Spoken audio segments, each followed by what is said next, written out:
If you're experiencing sync issues on GetResponse, follow these quick steps to troubleshoot and resolve the problem efficiently. Step 1. Check your internet connection.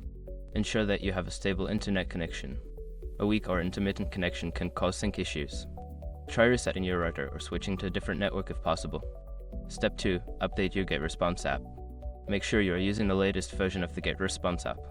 Check for updates in your app store and install any available updates to ensure optimal performance and compatibility.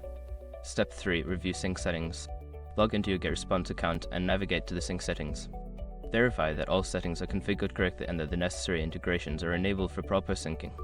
Step 4. Clear cache and cookies. Clear your browser's cache and cookies if you are using GetResponse on a web browser.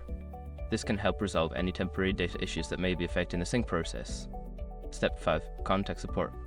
If the issue persists after trying the previous steps, reach out to GetResponse support for assistance.